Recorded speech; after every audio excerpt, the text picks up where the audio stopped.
अध्याय 1। क्या मैं एक पेशेवर खिलाड़ी हूँ? जून की शुरुआत में मौसम गर्म और उमस भरा था और खिड़की के बाहर हल्की बूंदाबांदी हो रही थी। एक अधर में लटके कमरे में एक फोन की लगातार बजती आवाज ने शांति को तोड़ दिया। बस।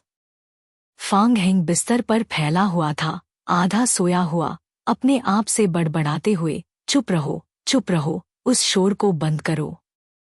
मैं थोड़ी देर में उठ जाऊंगा। उसने अपने आलस्य में फोन को म्यूट करने के लिए हाथ बढ़ाया। हम्मा, मेरी अलार्म कहाँ है? उसने सोचा, जैसे जैसे उसकी आंखें खुलने लगीं। जब उसकी आंखें समायोजित हुईं, उसने अपने चारों ओर का दृश्य देखा। एक छोटा, संकुचित कमरा जो अस्तव्यस्त था। एक पुराना लकड़ी का बिस्तर और एक गेम कैबिन एक कोने में पड़े थे, जबकि टेबल पर खाने का बिखराव था और फर्श पर खाली शराब की बोतलें बिखरी पड़ी थीं। उसकी नज़र दीवार पर लगी एक तस्वीर पर गई। एक युवा आदमी, जो कुछ हद तक हैंडसम था, एक ट्रॉफी थामे हुए खड़ा था। चारों ओर भीड़ थी जो उसकी प्रशंसा कर रही थी, लेकिन उसके चेहरे पर कोई मुस्कान नहीं थी, केवल एक हल्की एरोगेंस थी। अचानक फांग हेंग के शरीर में एक झटका लगा। वह अचानक सीधे बैठ गया। उसकी नींद पूरी तरह से उड़ गई। क्या बकवास है? यह मेरा घर नहीं है।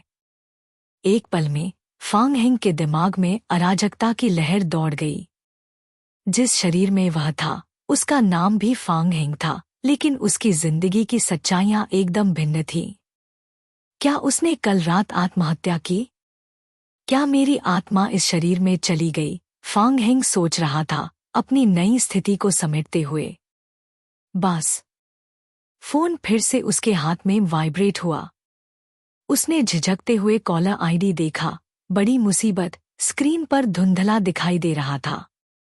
अनिच्छा से उसने फोन उठाया और दूसरी तरफ एक तेज आवाज सुनाई दी। फांग हेंग, तुम कमीने, तुम कहाँ हो? मैं तुम्हें पूरे दिन नहीं ढूंढ पाई। क्या तुम आत्महत्या करने की तैयारी कर रहे हो? फांग हेंग चुप रहा। उसकी बातों का वजन उसे घेरने लगा। उसने दूसरी ओर की चिंतित आवाज को महसूस किया। मैंने तुम्हें चिंता में डाल दिया। क्या हुआ? उसने कहा, खुद को एक नई विनम्रता से आश्चर्यचकित किया। जियाशी ने एक क्षण के लिए रुककर कहा, क्या तुम ठीक हो? फांग हेंग को एहसास हुआ कि उसने कुछ गलत कहा था। उसकी यादों में इस शरीर का मूल निवासी बहुत गुस्से वाला था। वह कभी भी माफी नहीं मांगता था। फांग हेंग ने मूल निवासी की असंतोषजनक ध्वनि की नकल की। क्या और कुछ है? अगर नहीं, तो मैं फिर से सोने जा रहा हूँ। रुको, मेरे एक दोस्त ने एक नई ऑनलाइन गेमिंग कंपनी खोली है और वह पेशेवर खिलाड़ियों की भर्ती कर रहा है।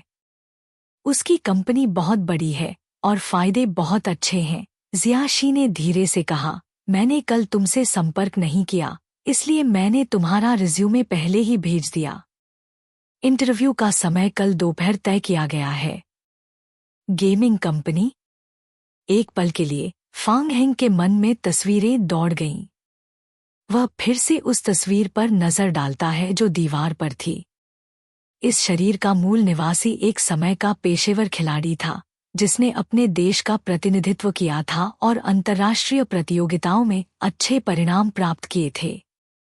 लेकिन उसके गुस्से और झगड़ालू स्वभाव के कारण उसे कई बार अपने साथियों से झगड़ा करना पड़ा।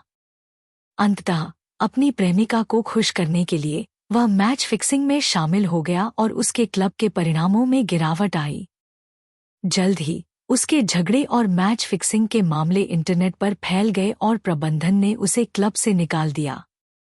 अगर जियाशी उसके लिए दया की याचना न करती, तो वह जेल भी जा सकता था। इंटरव्यू सेट है। वैसे तुम खुद को ठीक कर लो। मैं कल दोपहर तुम्हें लेने आऊंगी। जियाशी ने बिना कोई उत्तर दिए फोन काट दिया और फांग हेंग एक पल के लिए बस फोन की ओर घूरता रह गया। कोई आश्चर्य नहीं, मैं एक पेशेवर खिलाड़ी हूँ। उसकी नज़र कमरे में खड़ी गेमिंग कैबिन की ओर बढ़ी, और उसने इस शरीर की यादों को इकट्ठा करने की कोशिश की। जिस दुनिया में वह आया था वह उसकी अपनी दुनिया के समान थी, सिवाय इसके कि एक खास बात थी, भगवानों का खेल। इस राष्ट्रीय खेल का महत्व इस दुनिया में वास्तविकता से कहीं अधिक था। जब सभी मनुष्य वयस्क होते हैं उन्हें मजबूरन भगवानों की जगह में खींच लिया जाता है। शुरुआती चरणों में खिलाड़ियों को 3 खतरनाक सर्वाइवल गेम में से एक चुनना होता है और उन्हें हर साल कम से कम 30 दिनों तक गेम में रहना होता है। इसके अलावा हर खिलाड़ी गेम में प्रवेश करने पर एक प्रतिभा कौशल जागृत करता है। इस शरीर के पिछले मालिक को उच्चतम स्तर की प्रतिभा स्तरीय प्राप्त हुई थी और इसी ने उसे एक पेशेवर खिलाड़ी बनने की नींव रखी थी। एक बात तो तय है कि चीन में केवल कुछ 100 खिलाड़ियों ने स्तरीय प्रतिभा प्राप्त की है। फांग हेंग ने अपने सिर को खुजाया। उसकी यादें कुछ कमजोर थीं और वह यह भूल गया था कि मूल निवासी ने आत्महत्या क्यों की थी। हालांकि इस शरीर का मूल निवासी एक बार क्लब से निकाल दिए जाने के बाद उसके पास कोई आय नहीं थी और उसने 6 महीने से अधिक समय से अपना किराया नहीं चुकाया था। फांग हेंग ने फिर से अपने फोन की जांच की और पाया कि कई संदेश उसके कर्ज की मांग कर रहे थे। क्या यह संभव है कि वह गरीबी से मर गया? फांग हेंग ने कभी बड़ी महत्वाकांक्षा नहीं रखी थी और वह अमीर नहीं होना चाहता था। वह बस अपनी जिंदगी को शांति से जीना चाहता था। मुझे पैसे का कोई रास्ता सोचना होगा। खैर, मुझे कल दोपहर गेमिंग से संबंधित एक इंटरव्यू है। मैं पहले गेम में जाकर स्थिति की जांच करूंगा। भगवानों की जगह में वापस स्वागत है। प्रारंभिक खेल में प्रवेश करना, ज़ोंबी सर्वनाश।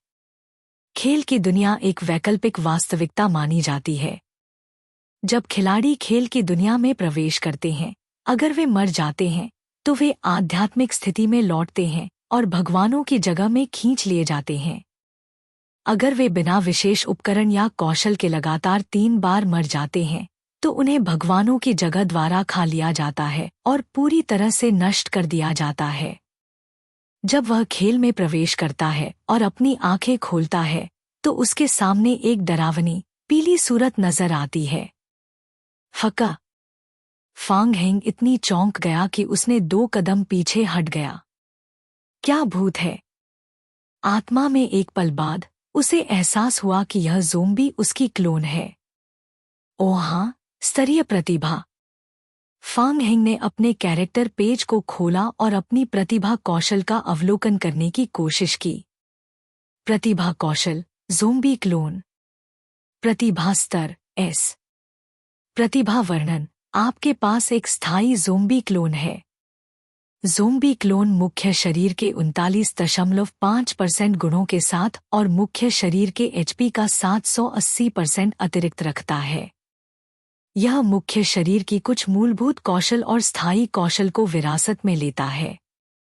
लड़ाई से 7.8 घंटे बाहर रहने के बाद यह अपनी पूरी स्थिति को पुनः प्राप्त कर लेगा। अगर यह मर जाता है तो यह 27.5 घंटे बाद स्वचालित रूप से पुनर्जीवित होता है।